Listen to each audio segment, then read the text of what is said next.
So let's talk about American Freedom Distillery. How did we go from a team of 12 in Afghanistan coming home after long storied careers? Where did American Freedom Distillery come from?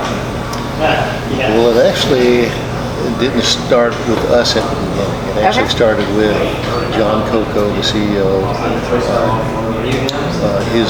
his wife, Elizabeth, and Scott Neal. Okay. And they actually did a little, was it vacation or was it travel? What was it really?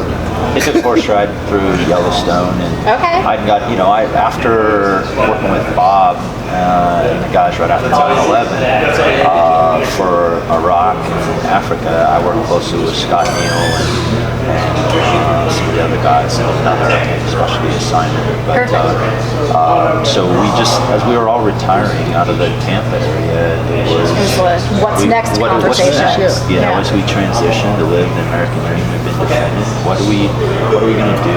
Right. And I had deployed a number of times back to Iraq and Afghanistan. He was getting tired of that. And in special forces, most of us are pretty entrepreneurial. Okay. You have to be. Wherever they send you, you figure it out. Well, and even you think of integrating yourself with the societies and with the communities. That's just how you do it. Yeah. Right. You go in, you start barter trade and so communication. we decided, hey, how do we become part of America and this community as we transition from service, and let's start a business together. What is that business going to be? Right. John Coco and some others just became great business mentors. Me personally, other guys. And to me as well. I mean, they kicked it off and then said, hey, you guys want to join? Absolutely. Absolutely. You've got a good story to tell, so did the other guys, and as they say, the rest is history. Yeah. In a sense. We treated it in many ways as a Special Forces mission. We got to figure this out. We all focused on different aspects and lots of reading and study and talking. You approached it just like any mission. Industry professionals, and you're getting your intelligence dump, and you're taking that and you're reading it and finding out what you need to do.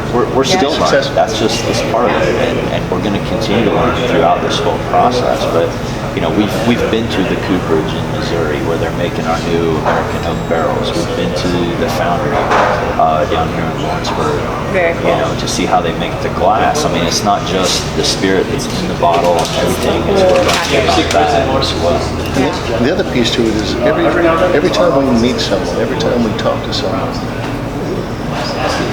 they see our journey. They see the adventure that we want to take. Yeah. And they love it because they love the history of it. Yeah. They love that part of it. So they want us to be successful. We have so many followers behind us just wanting us to do great things. And I think that's part of the power of the story, but the power of your mission from the start is, everybody's invested in supporting the troops all the way across, and now this is one more way that we can show our support when it comes to that. So we've got a premium brand that is growing extremely fast. How many states are we in now? Today we're in Florida, Indiana, and New York. Okay. So we're getting distribution started there. Folks can get us online at horsesoldierbourbon.com. Perfect. And they can, from there they can ship to all but 8 states across the U.S. But we are growing in the next phase. We're going to be in Texas, Nevada, and probably California. That's the goal for this year. We've had people approach us already wanting us to go international. We're like, hey, hang on. We're just trying to get, so get your bearings around what the growth is. A lot of that's coming from our special forces connections. I can only imagine so many people are connected to the story. The British Special Forces, so we got Australian, and New Zealand, and Canadian. So how did Indiana get so lucky to be state number 2? And here's another thing, your sustainment, that was one of the big things that we looked at. That was the hardest thing to figure out, because if you're in combat and you can't get resupply, you can't get emergency resupply or any type of resupply and continue on with the mission, well then you're going to fail. Yeah.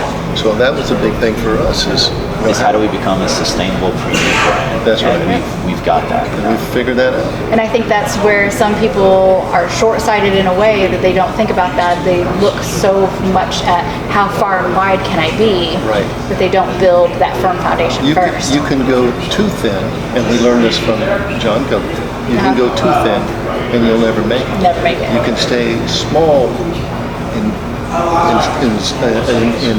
groups Yep.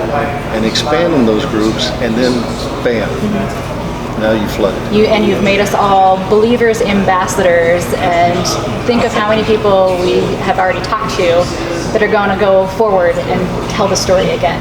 Yeah, and that's what's fun. Every time we do one of these events, meeting different people from all across America that do have a connection to 9/11. They want to share their history, their pride of service, their loss, their family sacrifice, or pride, or They're all part of the story. all part of that story in some way, and they feel connected to it. Yeah. So that's why every one of these little bottles is a little memorial. Yeah. And we've had so many good connections here in Indianapolis. That's what fueled us going to Indianapolis as the second state. Very It was cool. easy that way. And that's what, I don't know if you guys realize, Indiana is actually home to 2 other artisan distilleries that are owned and operated by veterans as well. We have Three Rivers Distilling right here in Fort Wayne, as well as Hotel Tango down in Indy. So I think it's pretty easy to say that the American freedom persona and bourbon, American bourbon, go hand in hand. But why do you guys think that is? Why do you run into that story often that even though it's just juice in a bottle in a way, or bourbon in a bottle, does it mean something more that it's bourbon? Well, it does, because we've always tried to be successful on the battlefield or in training.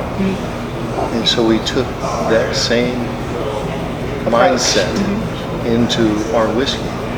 We're proud of the whiskey that we've made. We love it. And all 4 of our bourbon offerings are award-winning bourbons. Perfect. Not just that we like them. Our team likes them. Yeah. We've got the San Francisco Spirits Competition picked 2 of our products, our straight and our Commander Select, as double golds. And then our other 2, our small batch and our barrel strength, on the East Coast, the New York Spirits Competition, picked those as award-winning bourbons as well. To hear the background of our careers, and when you first meet people, and after they taste the whiskey, they look at us and they go, "This is really good." It's like They weren't expecting it. they're not expecting Yeah. it. Of course, we take pride in what we make, Right. just like we took pride in what we did In the what you Army, did. in the service. Yep. So tell me, we have 3 of the offerings here. You do have the 4th, which is the Commander. Tell me a little bit about the charitable aspect and the connection with the monument in New York. Part of a key component of our service throughout our careers is giving back to the other veteran communities, organizations, and that is a core aspect of American Freedom Distillery. We raised, we're told, over $300,000 just last year. Live auctions of our bottles at a great number of different charity events. And so a portion of the proceeds from the sale of each of these bottles go to some annually designated charities. Okay. Previously, we worked with the Warrior Sailing Foundation out of St. Pete, Florida for a couple years. This year, our main charity event, or main charity that we're supporting, is called Healing Waters. Okay. Fly fishing. Very cool. Yeah. Okay. Helping some veterans to get back outdoors and mobile and relaxing environment. That's something new that a lot of us maybe have not done before. Right. But then also particularly with the portion of the sale, the proceeds of the Commander Select, a portion of those proceeds will go to help sustain the America's Response Monument. That's the logo that's on every one of these bottles of the horse soldier on an Afghan stallion. There is a 1.5 life size bronze sculpture created by equestrian sculptor Dal Bloomberg from Louisville, Kentucky.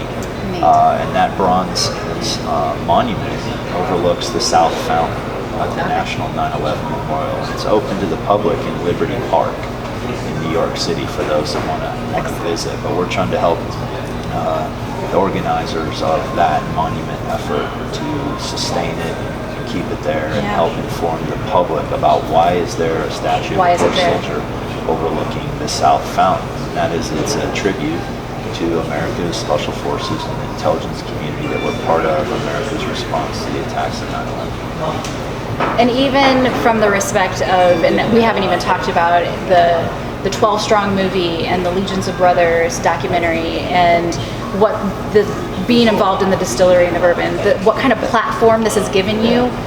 And that'll be for the next episode. There you go. Yeah, absolutely. Yeah. But I think that's a very important part when you tie it back to the charities and helping the veterans in different ways and different approaches. That's all about the platform that you've been given and how you're utilizing it.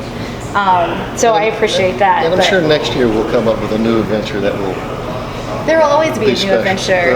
There will always be a new adventure. There will always be another. The movie 12 Strong and the Emmy-nominated documentary Legion of Brothers both helped as an additional platform for awareness with the public, with our families, to help honor that team and portray a short portion of the overall mission that we lived. Right. And just one of many. I hope, one of many. I mean, there's so many other stories out there and that other teams have. We hope it sheds some light or interest on other incredible stories that are yet untold by these different teams of Green Berets. And just as integral in the whole success of the mission. People in different communities. I was so floored tonight. We had some guys drive from an hour and a half, 2 hours away because they had heard that we were going to be here and came. I mean, that is so humbling and powerful. And I think it's the part of the power of it that your story didn't end there, and it continues to go on and continue to. This is what we do evolve. now. We're on an exciting journey now going forward.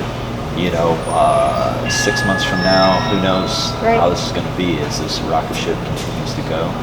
We'll just enjoy the ride. It's a great platform. We start to speak about it more. I'm doing more public speaking to talk about the experience, the leadership role, the teamwork, the perseverance, the problem solving that these Green Berets do, and then we talk about our bourbon and going forward. And we're looking forward to it. Good. Absolutely. Well, gentlemen, I don't want to take up any more of your time, but as a daughter of a veteran, I want to say thank you for your service, and as a purveyor of fine spirits, thank you for your bourbon. Absolutely. Cheers.